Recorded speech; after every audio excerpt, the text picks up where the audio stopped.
Welcome, ladies and gentlemen, back to another edition of Real Spiritual Talk Radio. I am your host, Lamont Gates, once again bringing you the world of faith, metaphysicality, and spirituality. Today, my guest experienced what it was like in both a peace-loving and distressing realm during her near-death experience, and it completely changed her spiritual worldview. Joining me, ladies and gentlemen, today is near-death experiencer Kathy Ann. Kathy, welcome to Real Spiritual Talk Radio. Thank you. Thank you, Lamont. It's good to be here. Absolutely. I'm glad to have you here. So I understand, Kathy, that you had what can be described as a hybrid near-death experience. Is that so? I I guess I don't. I'm not sure what that means. What hybrid? So it basically means a hellish and a heavenly, a bit of both worlds. Yes, I did. Definitely did. I did. Yes, I actually went into the experience not having any faith in God or belief system whatsoever, and came out of it knowing. Actually, there knowing that I had sent myself to hell, that God didn't send me there, and came back. I mean, just in that time I was in surgery, went in a complete atheist, had been for over 15 years, and came out and for over 50 years been praising the Lord. So Fascinating. So let's get into that. Before we actually get into your near death experience, let's talk a little bit about your faith or lack of faith. Prior to your near death experience, did you grow up in a household with any religion, and where did the religious ideas cut off if you did grow up with any? I did. My mother was a Catholic. My father was just an angry, bitter, nasty man, very abusive, and uh, so I went to the Catholic Church often, quite often, with my mother. And I'm not sure why nobody else was with us. Just I remember she and I have two brothers and a sister, but I didn't know anything. The mass back then was said in Latin, so I never learned anything whatsoever about God. So the only faith I had was what the feelings of peace that I had in church. And I loved that. I just loved it. I remember as a child thinking how lucky kids at the parochial school were because they got to go to God's school. So, but as I grew into my teens and I started seeing things that happened, a friend died. I went to his funeral and I looked down and where did he go? He wasn't really there. It wasn't him. And I started questioning about God after what happens to you when you die. I wanted really to know, and I wanted to know about anything. And I couldn't find any answers. And years went by. I mean, I tried everything. I tried going to every church that I could find, asking people to, can you give me one shred of proof or anything that I could believe in what you're talking about? It's just all words to me. It doesn't mean anything. So I didn't have any, it just went pretty soon. I just gave up into my early 20s because life was really hard. I went from an abusive family into an abusive marriage at 17 years old, had two little boys by the time I was 21, a nervous breakdown, and, and left. I did cry out to God during this time when I was a atheist at the time. Like I say, I tried for many years, everything I could find to believe in God. I wanted to, but I just did not. So I just, like I say, gave up. I joke about God. When I went out, when I was married in this horrible abusive marriage, I went one night and looked out the window at this massive, beautiful sky, and I just cried out, God, if you're really there, if you'll just give me 1 year of knowing what it's like to really feel loved and to love somebody else, to be happy, just 1 year, and you could just take my life, devastate me, do what you want to do. So that was my feelings or where I was at, and I did eventually get into a very good marriage with a wonderful guy. But then my son was hit by a car and killed. My father dropped dead of a heart attack. We were in a business and we were going bankrupt in it. It all happened within exactly 1 year after I had met this man. So I got my 1 year that I had made the bargain with God about, and it was exactly 1 year to the very day that Don and I, my husband, had our very first argument, and things started sliding downhill and really slid when my son was hit by the car and killed. people would try to comfort me with Jesus, and he's with Jesus now. I said, what does your Jesus need with my son? I was so angry. And, I didn't want to hear about God. There is a God, he kills little children, and just angry, angry, bitter person. So that was my little journey with faith. So, in other words, you ended up wanting evidence of spirituality, evidence of God that you just could not find in religion until you had your near death experience. Exactly. People say you just have to have faith. Well, I mean, how do you get faith? How do you get faith? I didn't have faith. I didn't know how to get it. So, yeah, I had no faith, no belief in God. Very. So, talk to us now about what it was that actually led up to your near death experience. What was it that occurred that triggered the NDE? My son, when he was hit by a car and killed, I became unable to leave our house. I couldn't smile. I couldn't talk to people. And one day my husband just insisted that we go out to meet these friends. And I didn't want to go. And I argued with him, and we started picking at each other. And we just went getting towards the car, dragging me along. And I'm just kind of yelling at him. We get in the car. By that time, I'm screaming at him, and he's trying to drive down the road, and I'm just angry. Just so all the frustration and the horrible things that I had been through just seemed to bubble up inside of me, and I hated him all of a sudden. I mean, this is a man that I loved more than life itself. I mean, I adored my husband, and he's a great guy. Anyway, I came at him with everything I had, and I said, I hate you, and I'm smashing him in the face. And he took his arm and went like that to me, hitting me in the back. Then he hit me just right where it actually, you have a sac that holds your liver together. Your liver's like a jelly substance, and this sac kind of holds it together. That burst my liver into, I don't know, several pieces, I guess. And I had massive internal bleeding. So that's what led up to it. And were you taken to the hospital? And if so, describe what that experience was like.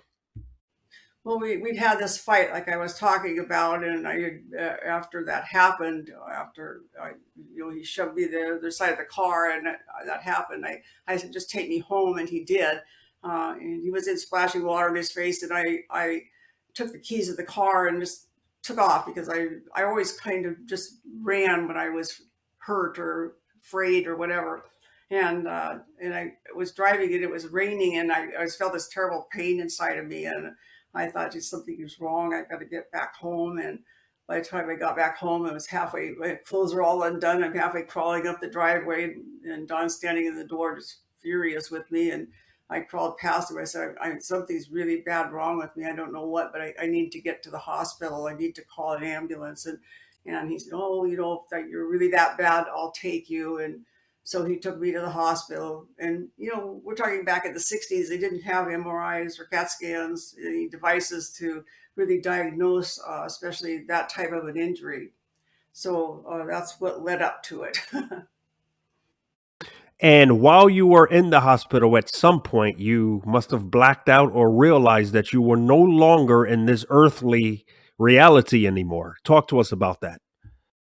Well, actually, I was in the hospital room, and Don was there, and these two doctors came walking briskly into the room. So you have to go into surgery right away.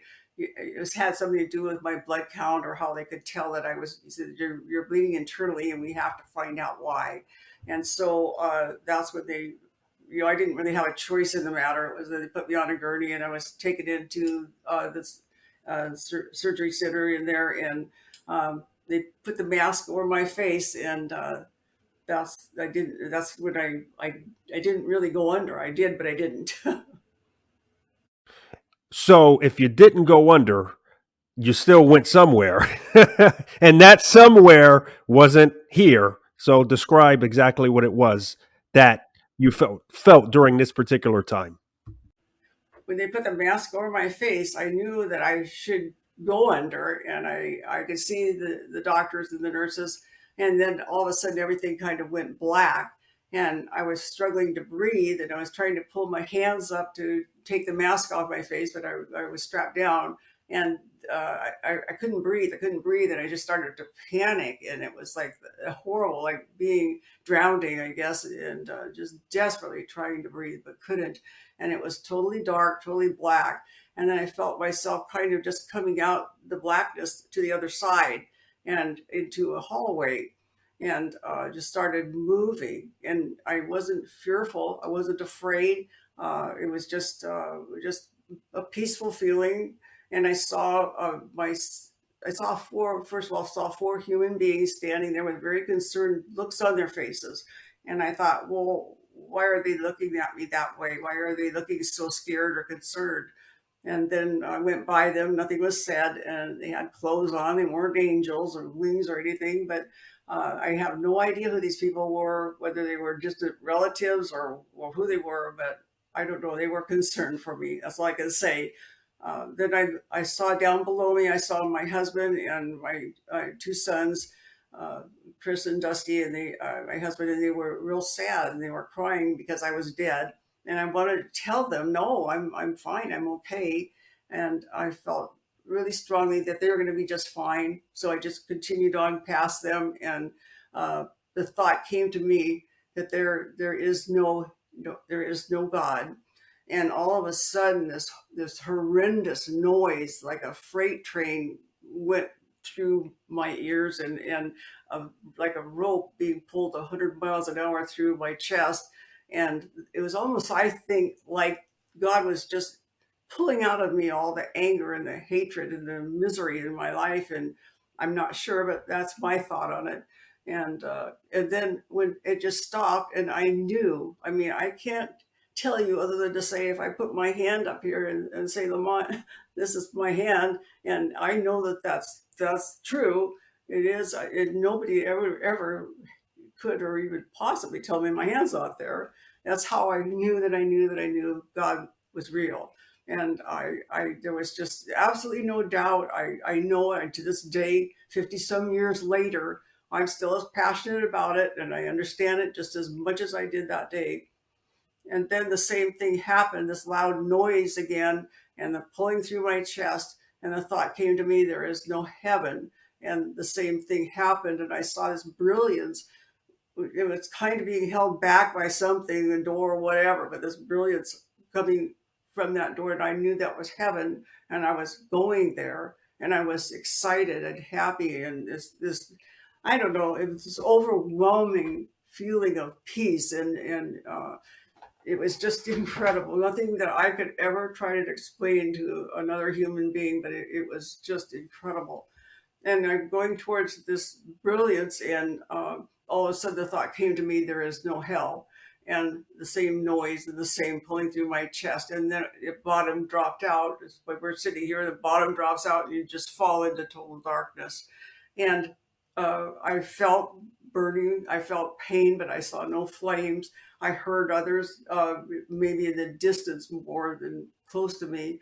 But I knew that I was going to fall and burn in for eternity, that there was no getting out of this. There was nobody that could save me. I felt this total separation from God that I had known just briefly, this powerful, beautiful feeling of knowing God existed, and knowing that he didn't even know I was there. He didn't know I existed. He didn't come into this place. He didn't, I don't know. I knew God could not save me, would not save me.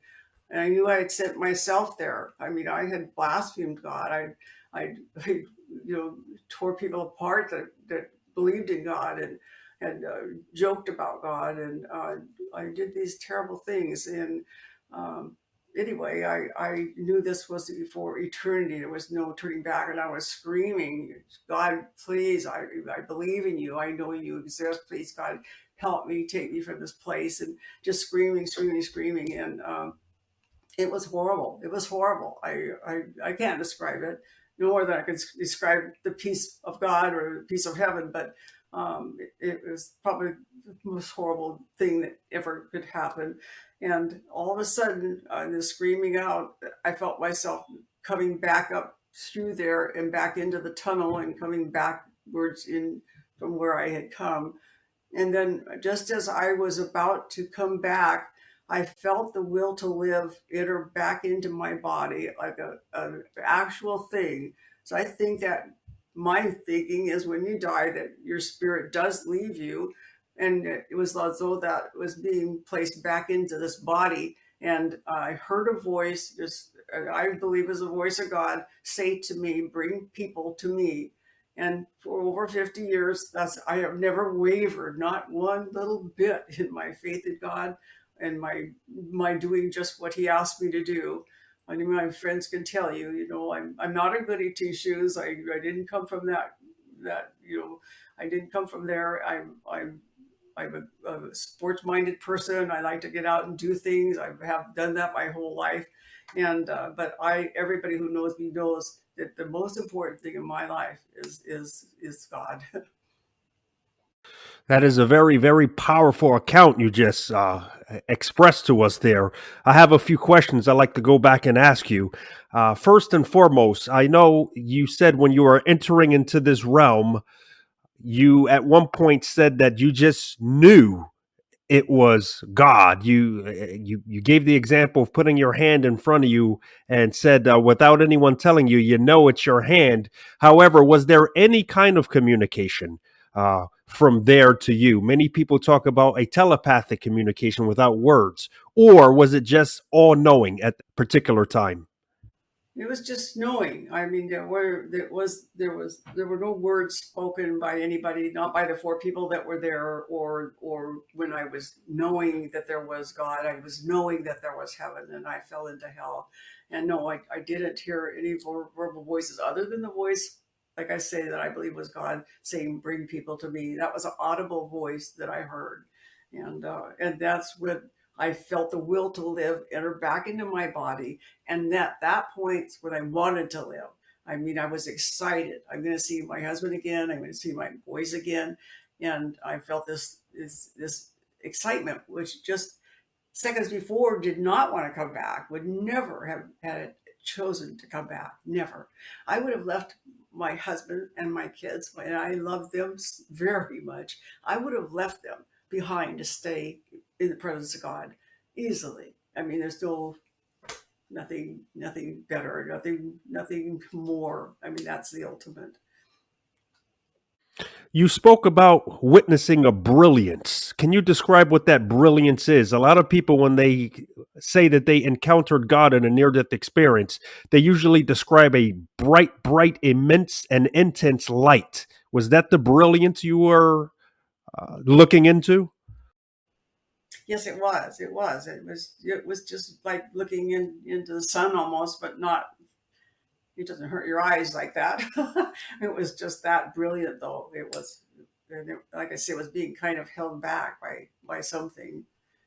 I noticed you stated in the beginning that this happened in the 1960s, which is before the time that I can think of that near death experience research was even occurring. In fact, I think the earliest book appeared on the shelves in 1975 by Dr. Raymond Moody, who wrote the classic Life After Life. Had you ever heard of anyone else during, prior to your near death experience or after it in the 60s, having anything remotely close to you?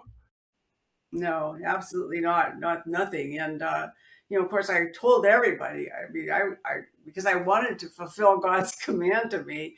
I would try to. I didn't know anything about bringing people to God. I mean, how could I do nothing? And so I would go tell people what happened to me, and I'd scare them to death. I didn't bring anybody into the knowledge of God. But yeah, so yeah. Speaking of research, I know that your near death experience has been included in the research of Dr. Bruce Grayson, who is considered the father of near death experience research. He's researched near death experiences extensively. And he, not too long ago, came out with a book entitled After, to which your account or a part of your account is in. I noticed reading the book After, particularly your near death experience, that you said you believed you had this hellish experience because you believed that you didn't believe in God. And somehow that disbelief as an atheist was your punishment in this near-death experience? Talk to us a little bit about that. Well, I think more than that, I've come to realize that more than the not believing, because I wanted to believe, I really did, and I just didn't. And I've run into people that feel just like I did then, and I think it's only going to be by the hand of God that they're touched. But I just didn't believe in God, and uh, I don't know. Yeah. Do you believe that that's why you had a hellish experience? And the reason why I asked that is because I noticed you also stated that vo- an inner voice came to you saying there is no heaven, and then you were shown one, and then another inner voice came to you and said there is no hell, and then you were shown one. Seems to me that this spiritual side was trying to show you that your earthly beliefs were actually the opposite of what was true. Yeah, I never felt that I was being punished. I felt that I had sent myself to hell. I felt that I, more than anything else, it was the blaspheming God of the joking, of the calling him Ralph, the total disregard for anything like that, for and especially God. And if he did exist in the minds of these people that were trying to tell me to believe in him, I hated him. I hated him because of taking my son. And who could do that? Who could do that? But I know now it was not God that took Mark, and I know he's in a much better place than any of us are. And I'll see him again. So I have no doubts about that. Well, with that said, it sounds like you've come back an absolutely changed individual after having this near death experience. So many near death experiencers actually describe coming back from a near death experience with after effects. Some of them say, for example, that they have a lack of the fear of death, they have higher empathy levels, some of them have precognition, etc. Did you come back with anything remotely close to these? I think I have all of those, but I don't know that they are things that were given to me. I think maybe we all have these abilities, but I think they're heightened with something when you have faced your own death, when you know it's imminent, you know that what it's going to be like. So yes, people suffering, I have great compassion for. I can remember walking by a lady after this happened in a grocery store, and I brushed against her, and I felt pain in her. I just felt this terrible pain in her, and I feel I'm more perceptive to seeing in the eyes of people hurt and pain, and therefore questioning, and then come on, and trying to lead them into a place of comfort. So yes, I am all about that, and I do believe that I'm those things are heightened in me. Uh, When you came back out of your near death experience, or rather resuscitated from it, did you think to tell anyone immediately what you went through, or did you hold it in? No, I told everybody, and because of what God had asked me to do, like I said, I was trying to tell people what happened so that I could tell them that God was real. And like I say, because of my ignorance and my lack of knowledge about God and things of God, I wasn't able to do anything but scare people. So, but God led me. He led me into an evangelical church, from the Catholic Church.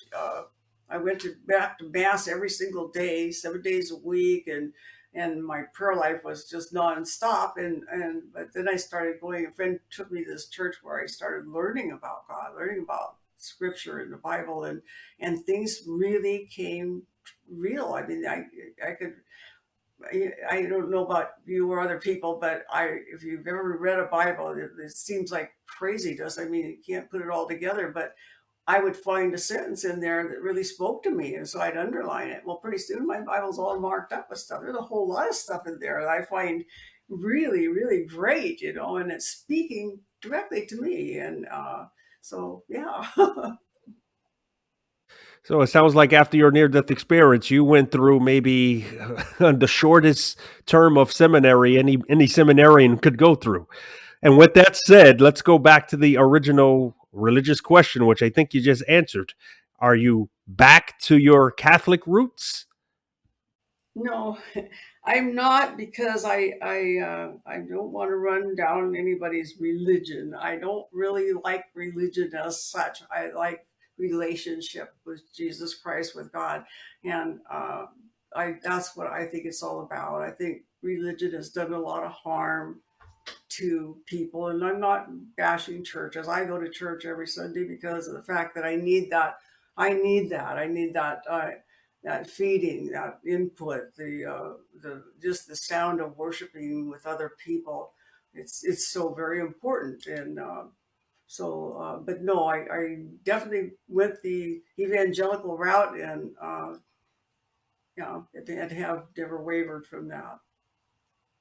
So you do the church thing because it teaches you a lot more than what you didn't know prior about things like scripture. But spiritually, you believe in relationship and ultimately love, which is the key concept that many near death experience come back uh, preaching about.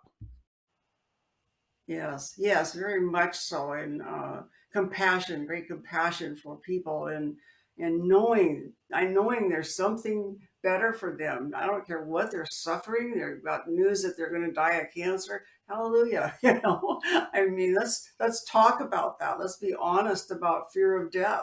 I mean, I think if everyone's honest, everyone is fearful of that.